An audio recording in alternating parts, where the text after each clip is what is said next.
Assalamualaikum warahmatullahi wabarakatuh. Apa kabar semuanya? Mudah-mudahan dalam keadaan sehat walafiat sehingga dapat mengikuti materi yang akan disampaikan kali ini. Saat ini yang akan disampaikan yaitu materi tentang farmakologi obat yang bekerja pada sistem darah tubuh kita, yaitu ada trombolitik, antikoagulan, dan juga obat golongan anti perdarahan. Sebelum kita membahas farmakologi masing-masing golongan obat yang telah disebutkan tadi, ada baiknya untuk kita mengenal istilah medis terlebih dahulu, yaitu trombus. Trombus ini adalah kelainan pada peredaran darah yang disebabkan oleh darah yang membeku.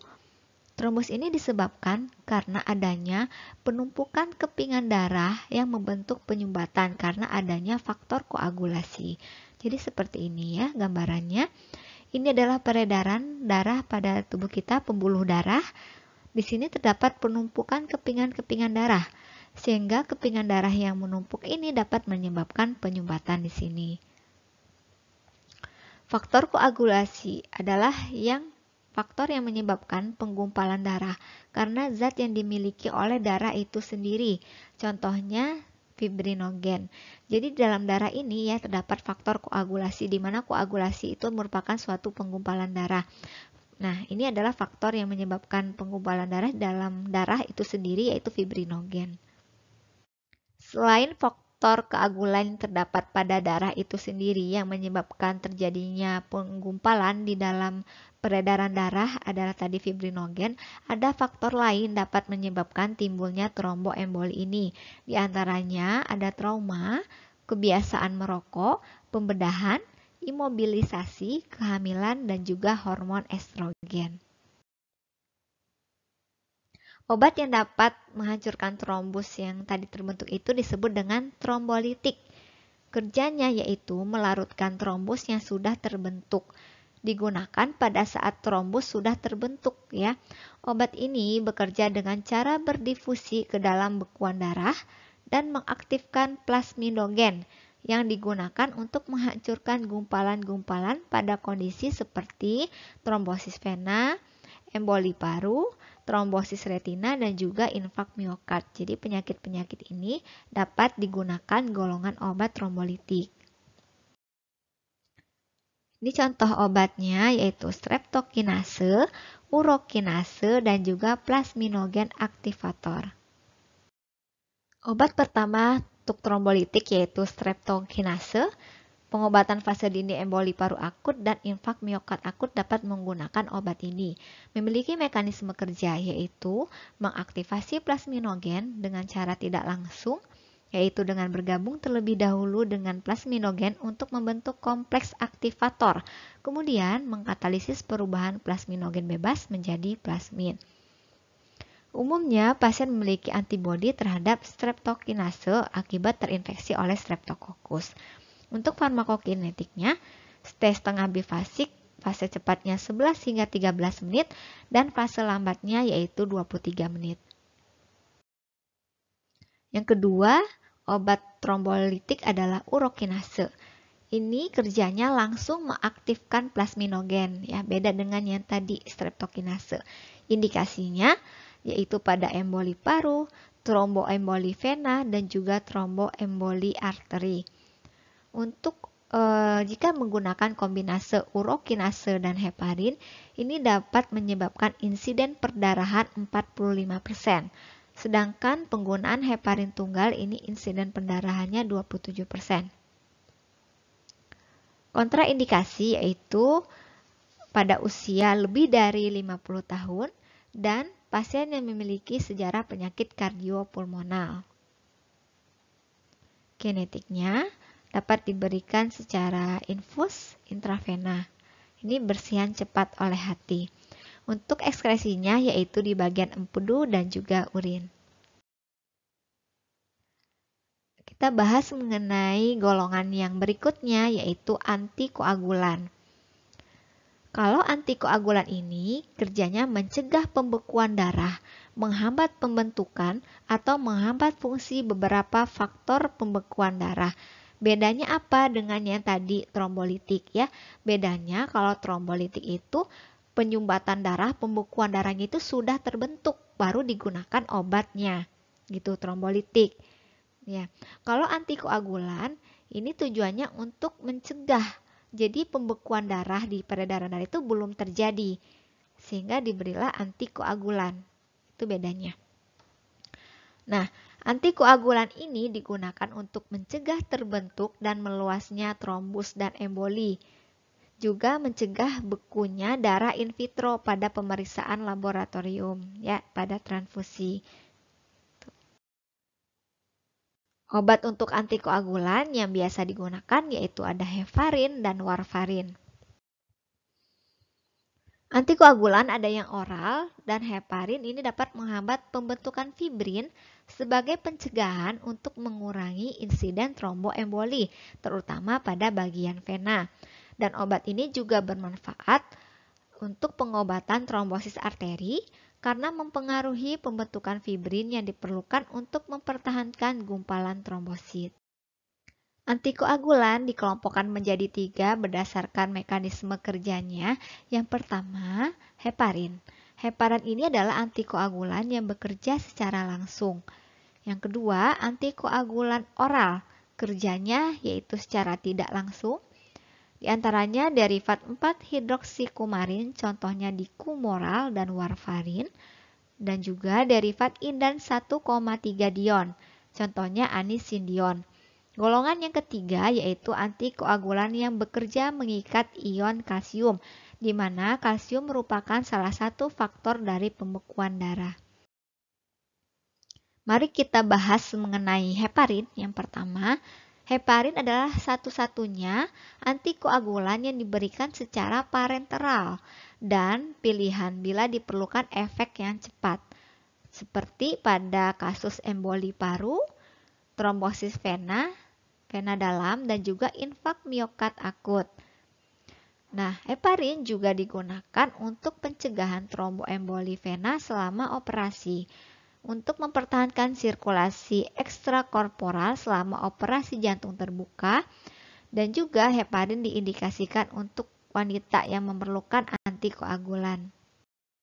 Untuk penggunaan heparin ini, dosis yang digunakan harus tepat karena akan jika tidak tepat, risiko pendarahan akan meningkat gitu. Dan diperlukan monitoring secara terus-menerus. Pemberian parenteral ini dapat menimbulkan nyeri dan hematom di area yang terinfeksi.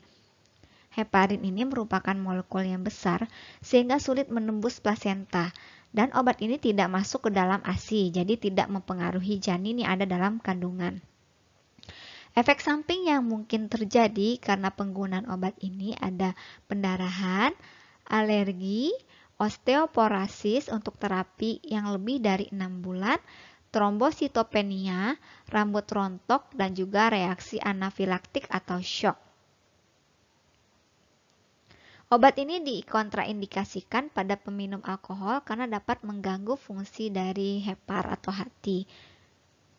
Antagonis dari heparin adalah protamin sulfat. Nah, obat ini memiliki interaksi dengan fenilbutazon, kortikosteroid, klorfenikol, dan lain-lain. Kedua yaitu antikoagulan oral. Antikoagulan ini berguna untuk pencegahan dan pengobatan tromboemboli. Umumnya digunakan dalam jangka waktu yang panjang dan tidak membutuhkan onset terapi yang cepat. Terhadap trombosis vena, ini penyakit-penyakit yang bisa menggunakan obat ini, efek antikoagulan oral sama dengan heparin. Tetapi tromboemboli arteri, antikoagulan oral ini kurang efektif. Antikoagulan oral pada dasarnya merupakan antagonis dari vitamin K. Indikasinya yaitu penyakit yang cenderung timbul karena tromboemboli, misalnya ada infak miokard, penyakit jantung rematik, serangan iskemik yang selintas, trombosis vena, dan juga emboli paru. Nah, ini kumarin, yaitu antagonis vitamin K, merupakan derivat 4-hidroksikumaril atau dikumarol. Mekanisme kerjanya yaitu menghambat sintesis protombin, juga faktor ke-7, 9, dan 10 dalam hati. Ini adalah faktor pembekuan darah ya. Antikoagulan ini kerjanya secara tidak langsung, mencegah gamma karboksilasi asam glutamat menjadi frazat faktor pembekuan. Efek sampingnya dapat menyebabkan resiko pendarahan, tapi kadang-kadang ya semuanya terjadinya eksim, dermatitis, rambut rontok, nekrosis kulit, atau kumarin nekrosa. Interaksinya, kumarin efeknya berkurang jika digunakan bersamaan obat lain seperti antasida, atropin, fenobarbital, kloramhidrad, dan lain-lain. Jadi ini perlu diperhatikan ketika memberikan obat ini. Nah, ini interaksi dengan obat lain yang menyebabkan efek kumarin meningkat.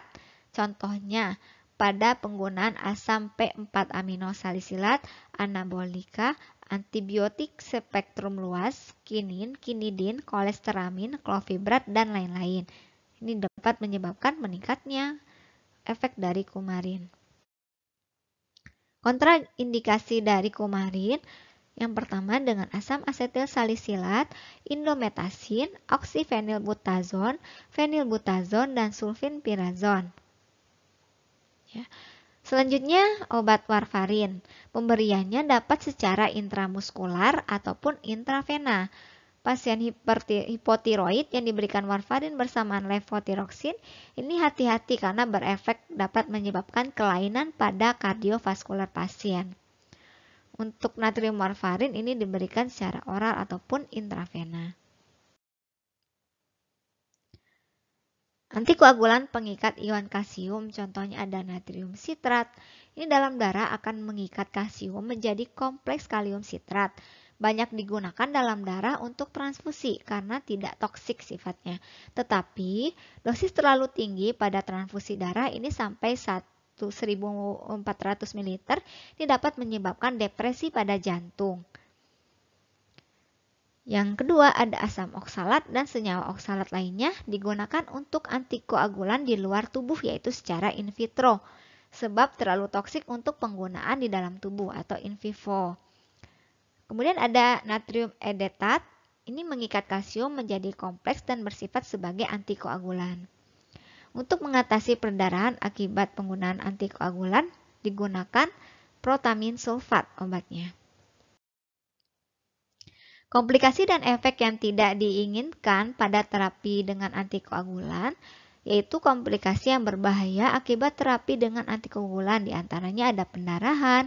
Ini bisa penyebabnya adalah dosisnya terlalu tinggi sehingga perlu dimonitoring selama penggunaan antikoagulan ini. Tingkat bahayanya itu dibagi menjadi 3, yaitu bahaya ringan, berat, maupun yang membahayakan kehidupan. Bahaya ringan misalnya hematoma pada kulit, pendarahan subkonjungtiva, mikrohemoragis ya. Bahaya beratnya dapat menyebabkan pendarahan di daerah operasi, makrohematurin atau pendarahan pada urin ya, hematoma otot. Yang dapat membahayakan kehidupan yaitu intrakranial ya, dan pada pendarahan pada gastrointestinal, pendarahan pada mata, yaitu sangat membahayakan kehidupan. Kontraindikasi pada penggunaan antikoagulan. Yang pertama, kontraindikasi yang relatif yaitu pendarahan laten dari gastrointestinal traktus, penyakit kardiovaskuler sistem hipertoni, trombosit cerebral selama minggu pertama dari 2 minggu, diabetes mellitus dengan retinopati 3 dan 4 untuk usia di atas 60 tahun, penyakit hati, dan juga dapat kontraindikasi dengan kontraindikasi yang absolut yaitu pada penyakit akut pankreatitis setelah operasi prostat selama minggu pertama postoperasi, setelah operasi sistem saraf pusat ataupun operasi mata minggu pertama juga postoperasi, selama 6 bulan setelah pendarahan cerebral dan pendarahan gastrointestinal dan juga endokarditis. Untuk obat antikoagulan ini sangat rentan terhadap janin yaitu warfarin karena dapat menyebabkan cacat bawaan. Ini terjadi pada 25% bayi yang terpapar oleh obat ini selama trimester pertama. Ini dapat menyebabkan pendarahan yang abnormal baik pada ibu ataupun pada janin. Ibu hamil memiliki resiko membentuk pembekuan darah, lebih baik diberikan heparin. Tetapi pemakaian jangka panjang selama kehamilan ini juga bisa menyebabkan penurunan jumlah trombosit atau pengeroposan pada tulang. Untuk obat yang ketiga, obat yang bekerja pada darah yang akan kita bahas yaitu anti pendarahan atau disebut juga hemostatik. Zat atau obat untuk menghentikan pendarahan ini berkaitan dengan 13 faktor pembekuan darah, diantaranya faktor 1 itu fibrin, faktor 2 protombin, faktor 3 tromboplastin, faktor 4 kalsium, faktor 5 proakselerin, faktor 6 ini sudah tidak dipakai lagi karena fungsinya sama dengan faktor 5, faktor 7 prokonvertin, faktor 8 faktor antihemofilia, faktor ke-10 faktor Stuart Power, faktor 11 antecedent tromboplastin plasma, ini faktor antihemofili C, faktor 12 faktor Hageman, faktor 13 faktor stabilisasi fibrin. Ini adalah mekanisme dari terjadinya luka hingga luka tertutup. Jadi ketika terjadi luka, darah akan keluar melalui luka tersebut, kemudian kepingan darah menyentuh permukaan luka dan pecah sehingga mengeluarkan trombokinase. Nih ya. Nah, trombokinase ini dibantu oleh ion kalsium dan vitamin K. Ini akan mengubah protombin menjadi trombin. Trombin akan mengubah fibrinogen menjadi benang-benang fibrin. Benang-benang fibrin ini nanti akan membentuk anyaman dan menjaring sel-sel darah sehingga luka tertutup dan tidak akan mengeluarkan darah lagi. Seperti itu. Untuk obat hemostatik dibagi menjadi beberapa golongan. Yang pertama yaitu golongan hemostatik lokal. Pembagiannya yaitu hemostatik serap atau absorbable hemostatik. Ini kerjanya menghentikan pendarahan dengan pembentukan suatu bekuan buatan atau memberikan jala serat-serat yang mempermudah pembukuan bila diletakkan langsung pada permukaan yang berdarah.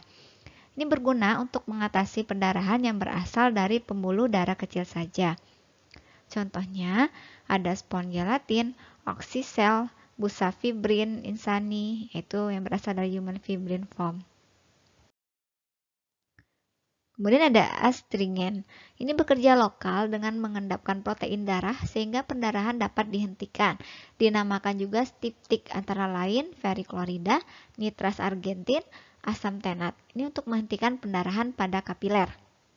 Selanjutnya koagulan. Penggunaan lokal menimbulkan hemostatis dengan dua cara. Yang pertama mempercepat perubahan protombin menjadi trombin. Secara langsung ini mengumpulkan fibrinogen. Atau yang kerjanya sebagai vasokonstriktor ya. Ini contohnya ada epinefrin, norepinefrin ini berefek pada vasokonstriksi, dapat digunakan untuk menghentikan pendarahan kapiler suatu permukaan. Yang kedua, hemostatik sistemik.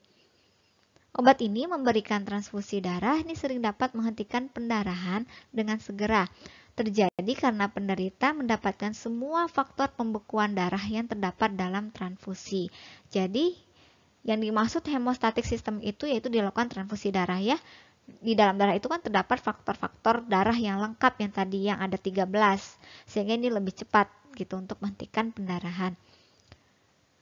Kemudian ada faktor antihemofilik yaitu faktor 8 dan cryoprecipitated. Ini antihemophilic factor.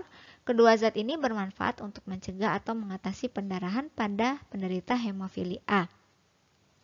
Dan juga pada penderita yang darahnya mengandung inhibitor faktor 8. Untuk cryoprecipitated antihemophilic factor ini didapat dalam plasma donor tunggal dan kaya akan faktor 8, fibrinogen dan juga protein plasma lainnya. Efek sampingnya hemostatik sistemik ini yaitu dapat menyebabkan reaksi hipersensitivitas, hepatitis virus, anemia hemolitik, hiperfibrinogenemia, menggigil dan juga demam.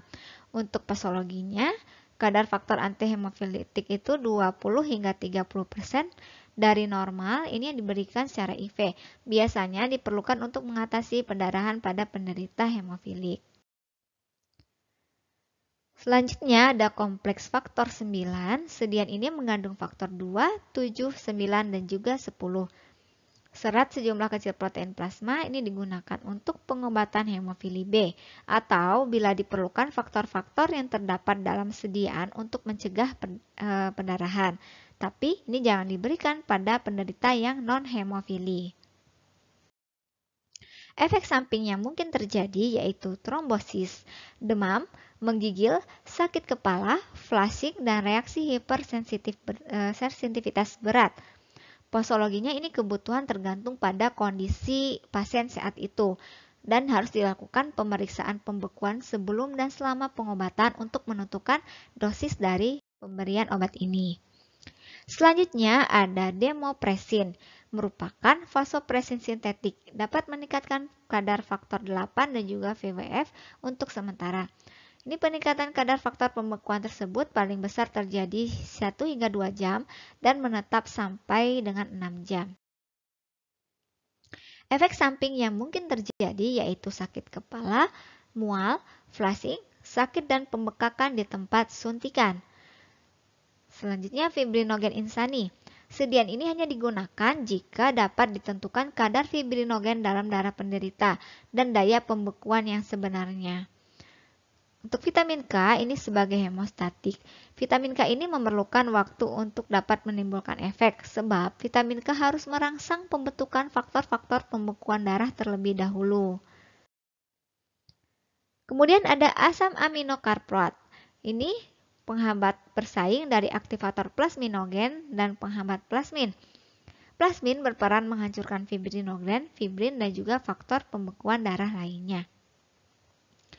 Farmakokinetiknya diabsorpsi baik secara oral dan dapat diberikan secara IV. Diekskresikan yaitu melalui urin dengan cepat.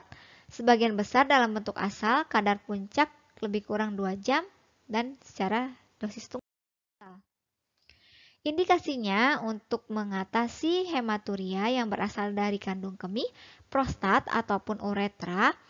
Efek samping yang mungkin terjadi yaitu pruritus, eritema, ruam kulit, hipotensi, dispepsia, mual, diare, inhibisi, ejakulasi, eritema konjungtiva, dan hidung tersumbat. Yang paling berbahaya yaitu dapat menyebabkan trombosis umum. Nah, obat ini teratogenisitasnya tidak didapatkan abnormalitas yang bermakna, meskipun asam aminokarproat ini sebaiknya tidak digunakan ya selama kehamilan trimester pertama ataupun kedua, kecuali memang pasien benar-benar membutuhkan obat ini.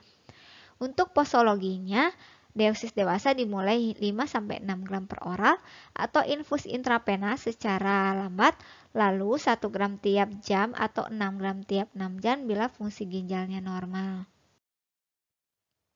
Yang terakhir yaitu obat asam tranexamat. Indikasi dan mekanisme kerjanya itu sama dengan asam aminokarproat, tetapi 10 kali lebih poten dan efek sampingnya itu lebih ringan. Farmakokinetiknya cepat diabsorpsi dari saluran cerna. Untuk posologinya yang dianjurkan yaitu 0,5 hingga 1 gram, diberikan 2-3 kali sehari secara IV. Ini secara lambat yaitu sekurang-kurangnya dalam waktu 5 menit. Ya, sekian penjelasan mengenai obat yang bekerja pada sistem peredaran darah kita. Saya akhiri. Assalamualaikum warahmatullahi wabarakatuh.